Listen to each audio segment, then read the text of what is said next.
अदालत से लेके शीर्ष अदालत तक लंबित मुकदमों के अंबार की समस्या हमारे देश में बहुत पुरानी है, लेकिन इस कोरोना काल में इस समस्या की गंभीरता और बढ़ गई। इसलिए इस समस्या के समाधान के उपायों पर जनता के अलग-अलग वर्गों पर जो ऐसी चर्चा यहाँ हो रही है। मैंने सारे वक्ताओं को सुना है शुरू में, बहुत अच्छे ज्ञानवान वक्ताओं ने बहुत अच्छी-अच्छी बातें यहाँ शेयर की है। मैं केवल ये निवेदन करना चाहूँगा कि इस मुकदमों के अंबार के कारण, समय पर न्याय न मिलने के कारण करोड़ों लोग देशवासी बहुत परेशान हैं, लाखों विचाराधीन कैदी जेलों में पड़े हैं और अदालतें भी इस अंबार से बहुत परेशान हैं। तो इसके निराकरण के लिए क्यों ना भारत सरकार को एक नया विधि आयोग गठित करना चाहिए, जो सारे जो भी हितग्राही हैं उन सबसे सुझाव ले और खुद भी अपने स्तर पर विशेषज्ञों से विचार विमर्श करके, जजों से विचार विमर्श करके, शासन से विचार विमर्श करके और इस सारी समस्या का कैसे समयबद्ध निराकरण हो, इसके उपाय भारत सरकार को सुझाए। ऐसे भी नया विधि आयोग बने बहुत समय हो गया और नया विधि आयोग बनने के साथ जो पुराने विधि आयोग है उनकी जो सिफारिशें अभी तक लागू नहीं हो पाई है, उनको भी लागू किया जाना चाहिए। सुप्रीम कोर्ट और हाई कोर्ट के कई रिटायर्ड जज रिटायर होने के बाद न्याय व्यवस्था की कमियों का मीडिया के सामने उल्लेख करते हैं। उन सब कमियों का कैसे निराकरण हो, इस पर भी विधि आयोग के स्तर पर विचार हो सकता है।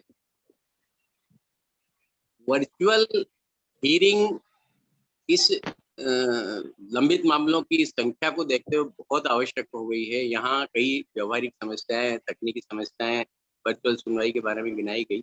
इन सबके समाधान तलाशे जा सकते हैं। जैसे माननीय राहुल सिंह जी ने कहा, वो उन्होंने समाधान तलाशे, वो ऑनलाइन हियरिंग करते हैं। तो जो दिक्कतें आती है उनके रास्ते समाधान ढूंढे जा सकते हैं और जो बहुत ऐसे जटिल केस है जो वर्चुअल सुनवाई के माध्यम से नहीं उनमें सही निर्णय तक पहुंचा जा सकता, उन उन वैसे कुछ एक केसेस को, गंभीर किस्म के केसेस नियमित सुनवाई में लिया जा सकता है, लेकिन सिविल प्रकृति के रूटीन के केसेस वो वर्चुअल सुनवाई में लिए ही जाने चाहिए। इस वर्चुअल सुनवाई के फायदे ही फायदे हैं और जैसा अभी गीता रंजन मिश्रा ने बताया कि अमेरिका, सिंगापुर ऐसे और भी देशों की अदालतें पूरी तरह वर्चुअल सुनवाई को अडॉप्ट करती हैं। हमारे यहाँ भी ये होना चाहिए। दूसरा, और भी वक्ताओं ने कहा, मैं उसको जोड़ देना चाहूँगा कि लोक अदालतें भी वर्चुअल तरीके से अधिक संख्या में आयोजित की जानी चाहिए। इससे नियमित सुनवाई के मुकाबले लोक अदालतों के माध्यम से बड़ी संख्या में केसों का कम समय में निराकरण हो सकता है। इसके अलावा विभिन्न अदालतें न्याय मित्र नियुक्त कर सकती, जो पेंडिंग मामलों के पक्षकारों से बात करके उनको सुलह समझौते के माध्यम से उन केसों का निराकरण करने का प्रयास करें। एमिकस क्यूरी कई बार सुप्रीम कोर्ट, हाई कोर्ट द्वारा नियुक्त की जाती है।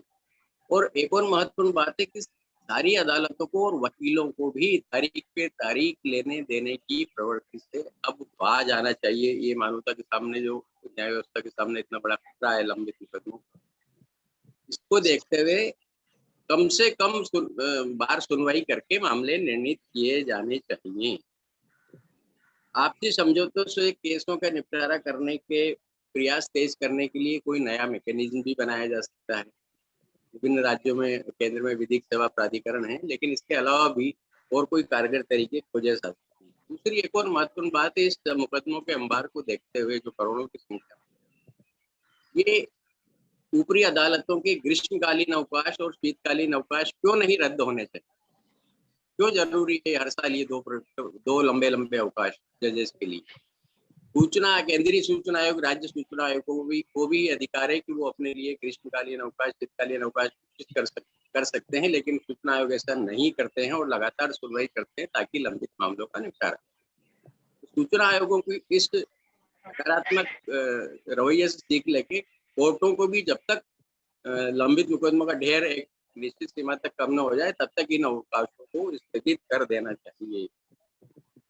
और दूसरा, जैसे कुछ सूचना आयोगों में किया है सूचना आयुक्तों के लिए केसों के निपटारे की संख्या का निर्धारण, इसी तरह जजेस के लिए भी, सुप्रीम कोर्ट से लेकर हाई कोर्ट और निचली अदालतों के न्यायिक अधिकारियों के लिए भी लक्ष्य तय होना चाहिए कि आपको प्रतिमाह या हर साल औसतन इतने केस अनिवार्य रूप से उनका निराकरण करना है। हम देखते हैं कई केस 30-30, 40-40 साल से पेंडिंग है, 4-4, 5-5, 6-6 जज बदल जाते हैं। भोपाल गैस कांड इतना बड़ा मामला है, नरसंहार का इतना भयावह किस्सा है, उसमें कितने जज बदल गए, कितने साल बाद न्याय मिला, न्याय के नाम पे भी क्या मिला। ये खत्म करने के लिए जजेस के केस निपटारे के लिए लक्ष्य दिया जाना चाहिए। और सबसे बड़ी बात है, शासन को भी और विधि व्यवस्था को भी और न्याय व्यवस्था को भी ये बात ध्यान में रख के चलना चाहिए कि कायदे कानून, नियम कानून आम आदमी के लिए है, इंसान के लिए है, न कि इंसान कायदे कानून के लिए। धन्यवाद।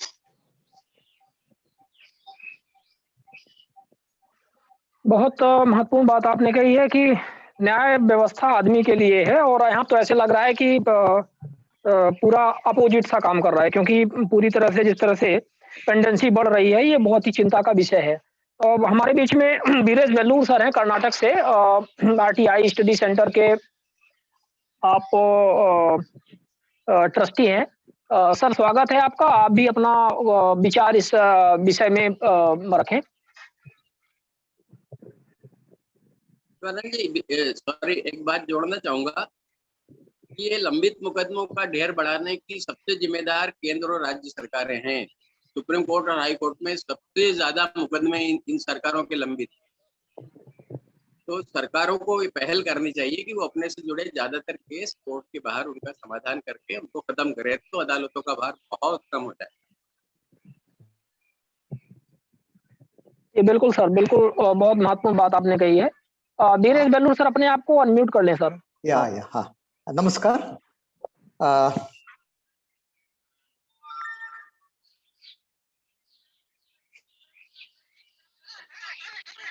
एक बार फिर अनम्यूट कर लें आप। ओके, हाँ, क्या है? यस जी जी। या नमस्कार। अभी तक हमने वर्चुअल कोर्ट्स जुडिशियरी के बारे में हमने सुना सुबह से, लेकिन बहुत सारे क्वासी जुडिशियल अथॉरिटीज जो हैं वहीं भी वो ये वर्चुअल कोर्ट्स होना चाहिए। हमने तो ये कर्नाटक में है, एक लोकायुक्ता है, वहीं भी मुकदमा चलता है, एविडेंस होते हैं, विचारण करते हैं, लेकिन अभी तक जब कोरोना शुरू हुआ अभी तक किसी केस का कोई no progress has taken place in any of the hearings. Lokayukta is there, likewise State Human Rights Commission is there. For the last 1 year they have not heard not even a single case because of the COVID situation here. These are the, and even consumer courts जो हैं वो district courts हैं, state courts हैं, उधर virtual court का कोई प्रावधान नहीं बना।